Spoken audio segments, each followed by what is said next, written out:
Hey everyone, welcome to another episode of the Komfort Zone. It's me, Rebekah with a K. This is episode 2, and so today we are on the Comfort Couch featuring me. Yes, we are talking about me. We are getting to know me. I feel like after all these years on Al Gore's internet, a lot of people don't really know Rebekah. Who is Rebekah? Where did she come from? What is she about? So here I am to talk about myself, to answer questions that people over time have asked me, and to just give you a little bit of insight into my thought process and why I do what I do and why we're here. So as always, every episode is powered by Blk News Network. So make sure you're following, you like, and you share. Make sure you comment. And if you would like to join the Comfort Couch, you go to the website, RebekahBrumfield.com.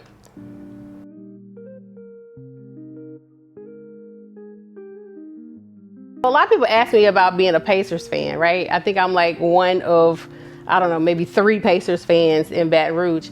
And so I became a Pacers fan in like 1998. I was living in Indianapolis, Indiana, and my dad had gotten some courtside tickets to a Pacers game. And my brother did something, he got in trouble, he was punished, whatever the case is, he couldn't make it. So I was next up, I was on deck. So I went to the Pacers game, sat courtside with my dad. That was my first NBA game, my first time courtside. Like, that's just a memory that I have. And so that is how I became a Pacers fan. Every year, win or lose, it does not matter. I root for the Pacers. I post about the Pacers. I'm like hollering and screaming. I have Pacers gear, and people are always so intrigued about how I became an Indiana Pacers fan.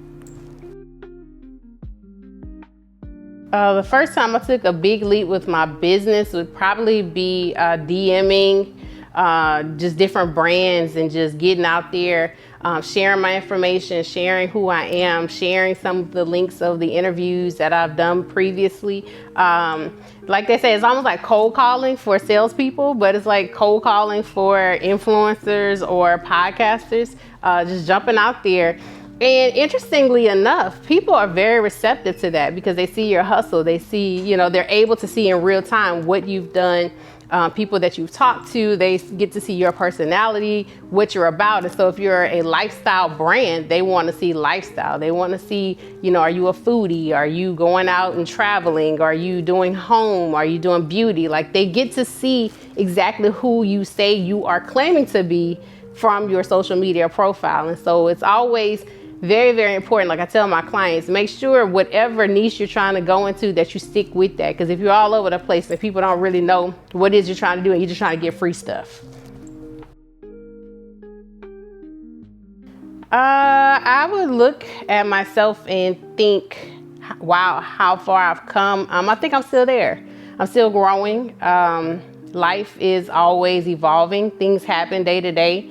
I don't think I've gotten to that moment just yet. It's always my prayer that the Lord keeps my heart humble as I'm shifting, because I never want to get to a space where I feel like I've arrived, I've made it, like I'm here, I'm that girl. Even though in my mind, I'm like, I'm that girl because I have confidence within myself and who I am, but I never want to outpace what God is doing in my life, because it's been a lot of different shifts. Like, I never thought I would be on the radio, and I was on radio for 2 years. There's some other things that I'm doing now that I never imagined doing, but I enjoy it, and it's brought a lot of people my way. And so I'm always in the moment of like, okay, God, what's next? And so I don't think I've quite arrived at that moment of wow. I had moments where I'm like, wow, God, you did this, but I'm still just like, okay, all right.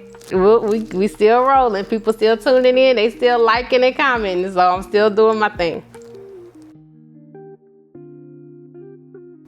I've learned in past relationships that people will do what's best for them in some cases. No matter how much love, time, care, concern, whatever it is that you've put into it, at the end of the day, it's going to be about them.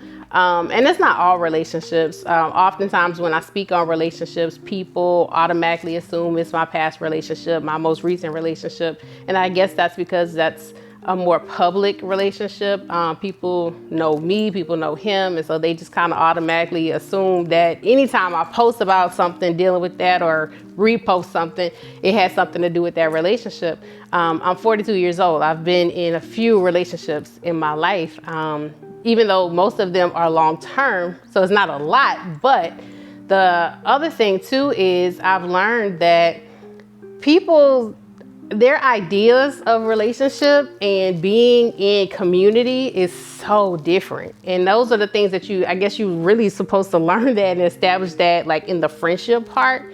But people change over time, Friendship Rebekah is way different than girlfriend Rebekah. So like friendship Rebekah is like, I don't even know how to explain that. Like, I don't want to say like I cut you off, but like I am completely different. I'm not as caring and nurturing like relationship Rebekah. I am really just like, oh, okay then, all right then, bye. I do have a track record of ghosting, which is a character flaw, and I'm working on that. I don't know what happened in my life I do know what happened in my life that made me a ghoster. But yes, I will ghost you, and I could talk to you real heavy for 3 weeks, and then like the first day of week 4, just don't want to talk to you ever again. I don't know why. It's so unfortunate, and I'm really trying to be better about that, because I probably ghosted some really good people that probably were sent to be helpers in my life for different things or resources for different things. And I don't know. It was like, yeah, no, I'm not feeling this. I think most people would be completely surprised.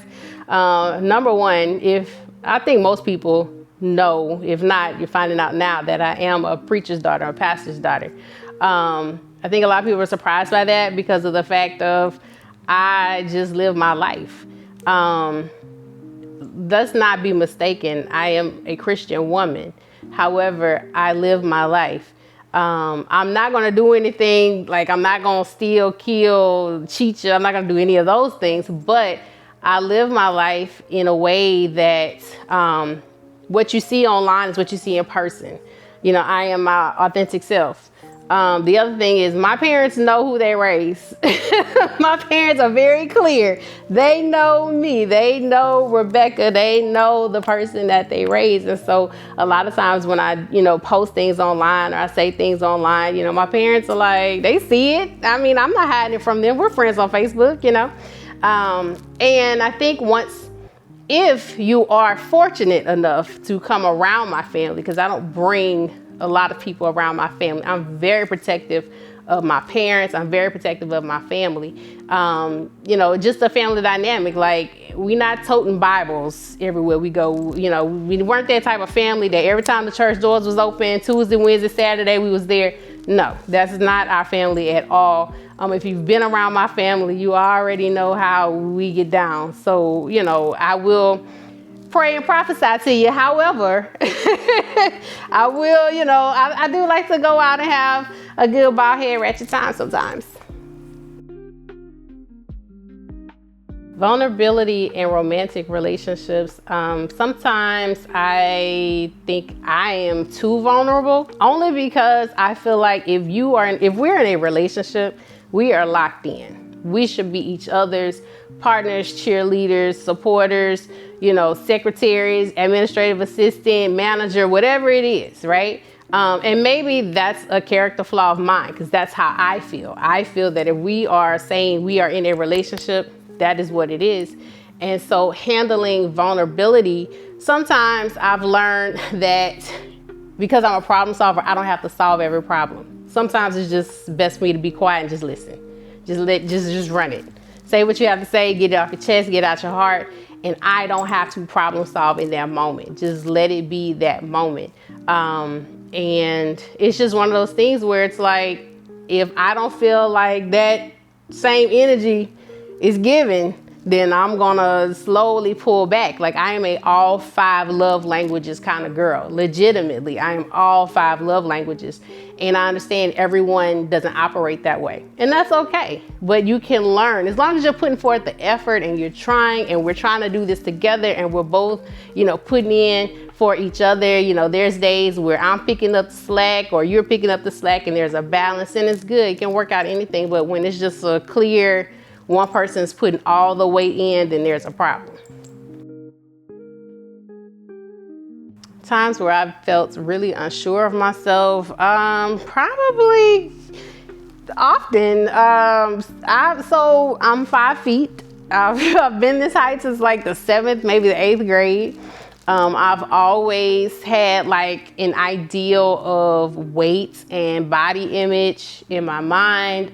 Some people say that's like body dysmorphia, where you see one thing but other people see something else. And I think most people kind of have that slightly, to where they don't always feel their best unless you're just a narcissist and you just think like you're just a superhero, but whatever. For me, because my weight has always gone up, down, up, down. I think I shared a while ago about me not so much being a foodie anymore, or going and doing as much food reviews anymore, is because a meal for me is like 5 pounds. And so it just like, I have fat genes too. So that didn't work out so well. So it was just best for me to just find another avenue. But being unsure of myself usually kind of comes when it's time for me to be on camera or take pictures or something like that. Because then it's always like, okay, I know I have to take pictures on Tuesday, but today is Saturday, so I probably don't need to eat as carb heavy. Like, all these things start to run through my mind, because I always want to present my best self, right? But I think overall, health and being at this age, knowing being healthy is better than trying to achieve a goal that may not necessarily be for your body type. I am short, but I'm a thick girl. I've always been a thick girl. I'm never going to be slim, but I've also been on the other end of the scale, where I was like looking like a meatball. I say I look like a meatball, but the point is that once you know where your health moments or your sweet spot of being your best self is, I try to get back to that. I try to stay there. When do I feel like I'm truly being me? I think that's all the time. I think I'm me all the time. Like, I don't know. Like, I like to have a good time. I am a person, I can read the room. I know when it's time to, be about the business, and I also know when it's time to be, a little bit more relaxed and let people see that, although I have this exterior of, I don't know, I guess I come across like a wife. Like, when I go places, people are like, oh, I thought you were married. And I'm like, I don't know if that's a good thing or a bad thing, but it's like I step into certain spaces, and certain spaces, people don't know how to take me, meaning they don't know how to really handle my personality. They don't know to joke with me. They don't know how to kind of navigate that. And I think I have to break the ice a lot. And so that kind of creates a challenge of, hey, I'm just here to have a good time. And so natural me, just Rebekah or Becky, I like to laugh. I like to socialize. I love to cook. I like to find new places to explore. I love good music. I am an R&B girl. Like, I like old school 90s R&B, 70s soul. I like yacht rock. I like stuff like that. Now, one fun fact about me is I am not a poetry girl. I do not like poetry. I don't know what happened in my life that poetry is just not my thing. Like a poetry slam and all that stuff. No, please don't. Like, that's just not my thing. I don't know why. I don't. So please don't ever write me a love letter with roses are red, violets are blue. Because I think after violets are blue, I might be like, okay, thanks, next. Embarrassing business mistakes. Oh, I don't know if I've gotten there yet. I think because I'm so cautious. And my businesses are so versatile to where each thing has its own space. I would say something that probably would be the most embarrassing is maybe like doing pop-up shops. Like, I'm gonna be honest, I do not like doing pop-up shops. I just feel like I spend more money going to the other vendors to show support than I'm making. And so with pop-up shops, I don't feel like I'm ever fully prepared, right? So when I go to a pop-up shops, that's for my seasoning line. And so I usually don't know really what to bring. So I'll just bring stuff to put seasoning on, like popcorn or chips or carrots and like fruit cups. Like, I don't know. Like, I don't know. I think I just show up and I'm like, hey, you want to buy some seasoning? Like, I don't know. I guess that would be like my embarrassing moments in business. Oh, experiences. Yes. I would say that I think a lot of people, well, first of all, with politics, it's subjective. It's almost like religion. You believe what you believe, you feel how you feel. You know, some people say, oh, I don't talk about religion, I don't talk about politics. But sometimes you have to, because you have to know the people that you're around. You have to know your circle. You have to know where people stand on certain issues. You know, one thing about me that I've never really fully shared publicly is that I've been on food stamps. I've been on Medicaid.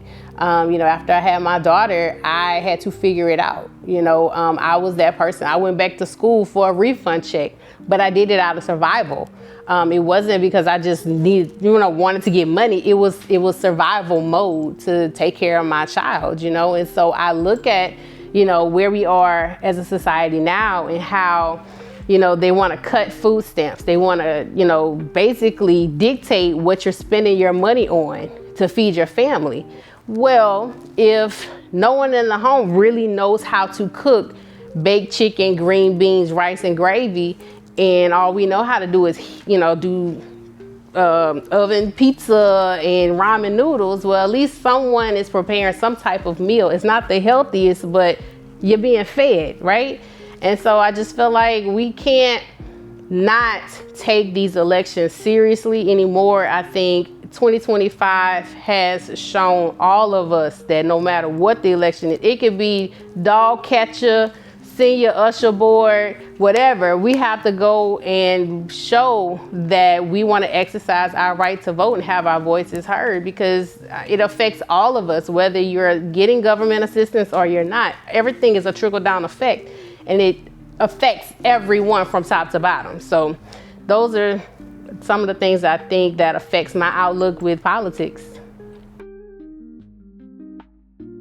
My faith has helped me through a lot. My faith is what has kept me alive. I've shared, I don't know how many times at this point now publicly, because I was so private about it. But in 2021, I suffered depression. Like, I was a high functioning depressive person. I was showing up for work, showing up for social activities, showing up for this, that, and the other. You know, red lips, blonde hair, cute, smiling, eyelashes, all of that. But once I got home or once I got in my car, I was falling apart. And it was because there was a lot of loss that had happened in a quick time. My best friend passed away from colorectal cancer at the age of 39 at the time. And so it was just, I didn't know how to handle that. This person was like my person. He was my best friend. He was like almost like a brother. Blood couldn't have made us closer. And so to kind of celebrate him at his wedding, and then the next week after his wedding for him to go into immediate chemo and radiation, and those 4 years of all of that, then COVID, and then they get the news that the doctor's like, there's nothing else they can do for him. You know, so once, it was just like that progression of, I believe God is going to heal your body. I believe this is going to be a testimony. I believe all these things. Like, God, you've done it for so many other people. Surely you can do it for this person. And unfortunately, you know, he didn't survive it. He passed away. And it was one of those things where you prepare for it, or you think you're prepared, but you're not ever prepared, right? And so to see him, this guy who has been like my best friend for 20 years, like someone I talk to almost every single day, like my whole entire college career at Southern University. If I was on the phone, everyone knew. I was either on the phone with my parents, or I was on the phone with Frank. And to just see him, you know, in basically his final space of being in the casket, it shifted a lot in my mind.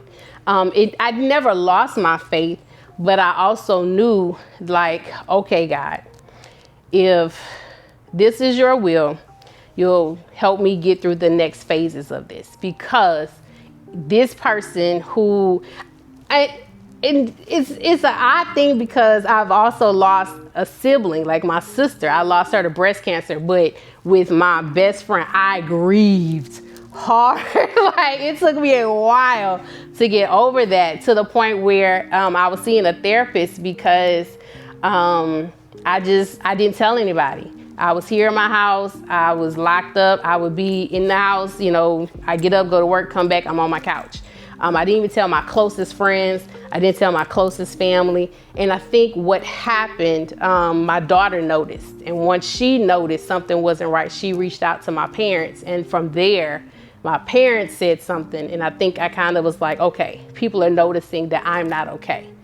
Let me just say I'm not okay, because I was accustomed to being the strong friend. I was accustomed to everyone coming to me for advice and encouragement and stuff like that. And it's hard to give encouragement when you need encouraging.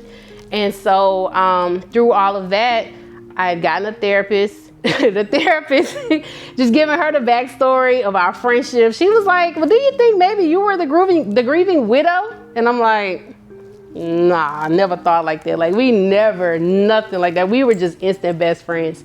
And so through that process of dealing with depression and grief, and being able to know exactly what it is and how to manage those triggers, because there was a lot of things that were triggers, a lot of songs that were triggers, a lot of shows that were triggers, even things that I had to be more aware of my spacing and my surrounding, to just say, okay, God, I need you right now. I need you to show up right now, because I'm not okay. And I have a child who is looking to me and at me and is seeing that I'm not okay. Help me through this. And so in the process of that, like I said, I started to share my story and tell people what was going on. And so I had people, and I had friends that were concerned. And so they were checking in and making sure I was good. I was seeing a therapist regularly. And through all of that, I've learned that faith is something that you have to keep developing it. You have to keep developing your walk. You have to keep seeking another level. So once you get to one space where you're like, okay, God, I got it, then that means you need to go up another level, because you don't got it. That next level, that next thing that's coming, you don't got that. And so as time went on, and so here we are now in 2025. Every now and again, I'll have my moments, where I'll think of him, and I'll think of something I want to call and tell him, or text him or whatever, and I'll pick up the phone to send something, and I'm like, dang, like, what I'm gonna do if somebody else answers the phone? Like, what do you do?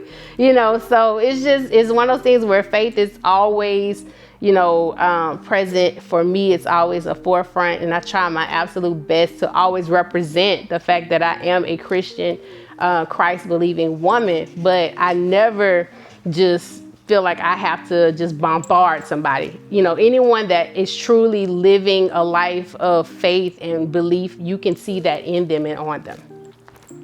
Thank you for tuning in for another episode of The Komfort Zone with Rebekah with a K. I hope you guys have learned a good bit more about me, maybe that you didn't already know, or maybe you knew and you just forgot. I don't know. But if you would like to be a guest on The Komfort Couch, make sure you go to www.RebekahBrumfield.com so you can be a guest on The Komfort Couch. As always, our episodes are powered by Blk News Network. We will see you next time. Don't forget to like, subscribe, share, comment. Make sure you tell everyone to tune in. The Komfort Zone.